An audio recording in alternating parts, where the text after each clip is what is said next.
Alf, we have new information about the Paul Skenes debut patch 1-of-1 autograph card, magical card out there, and a great story all the way around. But there's some new information that doesn't look great for Fanatics. We will talk about it here today.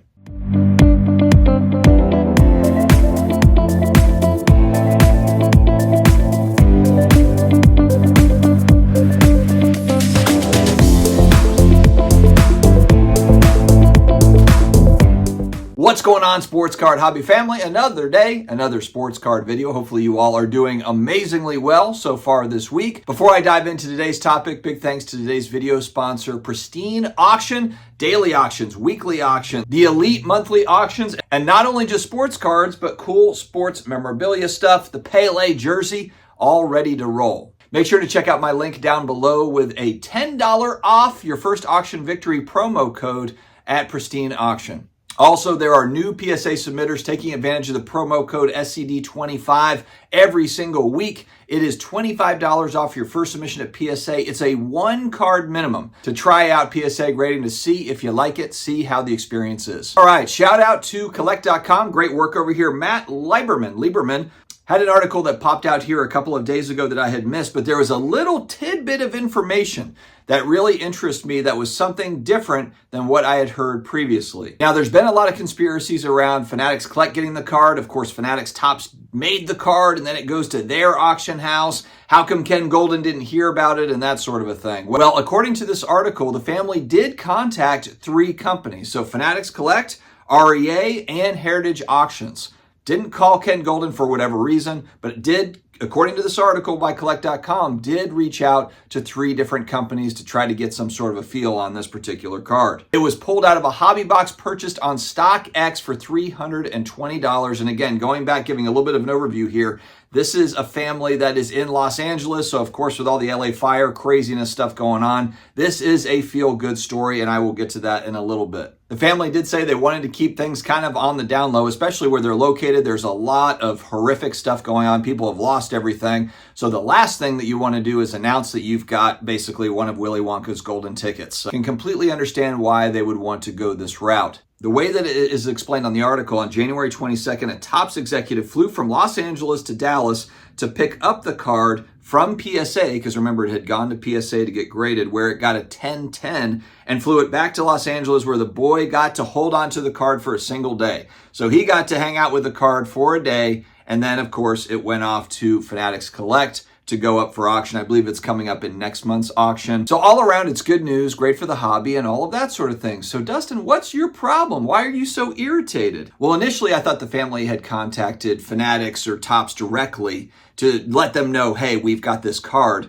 But the family had reached out to Fanatics Collect on January 2nd. Fanatics Collect is, of course, the auction house. So this was known. This wasn't just known by high-end executives. They didn't necessarily call Mahan and say, hey, we found this card. And actually, the outreach went to the middle of the organization, to another part of the organization. Now, the marketing team on February 3rd did put out some sort of a thing on social media basically showing which of the debut patch 1-of-1s had not been hit yet. So the timing of that, of course, sucks, because we find out here that it was found out by the organization on the 2nd. I will cut them some slack as far as maybe it just hadn't gotten down to the marketing department yet. Maybe the marketing department had already kind of approved it. It was out, and then they found out about it, so they were kind of stuck. It is a large organization, so fine, I can give them a pass there. But where the irritation for me is, I guess I was assuming that they had contacted maybe like Fanatics Corporate or Topps Corporate or something. And so it was kind of held close to the vest because it was kind of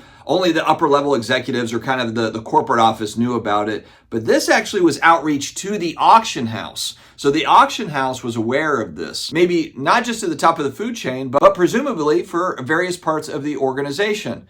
Now, the big problem that I have, of course, is that if the organization knows that it was pulled on the 2nd, I believe this thing should have been announced immediately, that they know that it has been pulled, that somebody has possession of this card. Maybe you could argue, oh, well, maybe it's bogus, maybe it's not the real card, maybe it's a prank call until we actually have seen it or something. Maybe you could make that argument, but I have to assume that the family can send a picture with their phone or something to show you kind of what the card is. I don't know, there's probably ways to just kind of figure it out pretty quickly, Because what people are going to say is you have a lot of people spending hundreds and hundreds of dollars, up to $600-700 for a hobby box, trying to pull this card in particular for almost 3 weeks before finding it out publicly. And I just think that that is way too long. That's way too long of a runway. It doesn't look great on Topps when you've got kind of big hype products and you've got the big chase card that you're hyping up and there's so much marketing around it. My God, all I hear from anybody that talks about Fanatics is the marketing that they've done over the last few years. Thank you. We all understand that. We get it. But here's the problem that I think nobody is really understanding that's kind of pushing, Fanatics forward and Topps forward on this. Expectations are going to be sky high for this company. They have come in and they bought all the licenses. They're about to take over basketball. They'll have football, next year? I mean, expectations are going to be up here, and frankly, they should be. If you have exclusive licensure with all of trading cards, essentially, for a lot of the main sports, and even the off sports that people don't even necessarily buy a lot of cards for, they've got a ton of different licenses.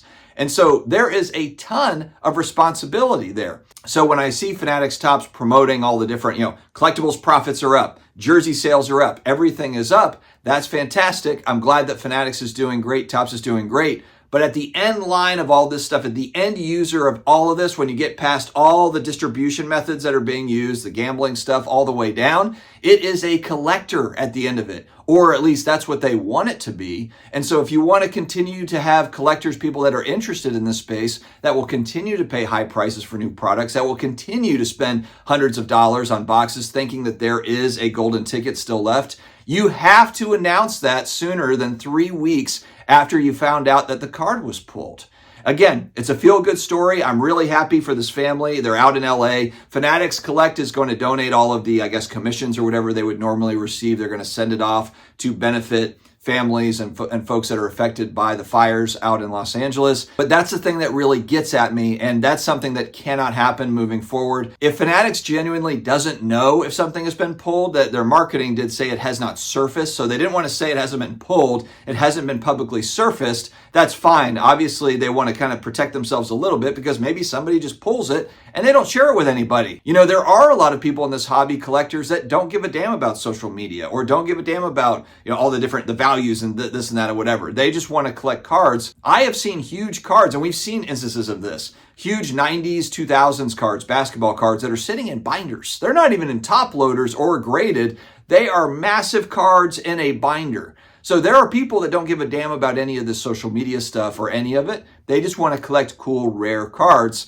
And so again, there's huge responsibility on this company, and I hope that this does not happen again this way. But again, I know, old man yelling at the clouds, maybe I'm the one that's the idiot, maybe I don't understand how this world is supposed to work and how things are supposed to go. I just don't see a great reason for not sharing for 3 weeks. If the answer to that is, well, you want to protect privacy of the person that got the card, you could actually turn that around and turn that into a marketing piece. You could literally come out with a marketing piece that says, this card has surfaced. We are aware that somebody owns this card. It's a mystery. More to come at a later date. You create all this intrigue. Who's got the card? Who got the card? This can be a part of the whole marketing thing that you guys pride yourselves on. Anyway, just my thoughts. Folks, stay healthy. Stay awesome. I'll talk to you again later.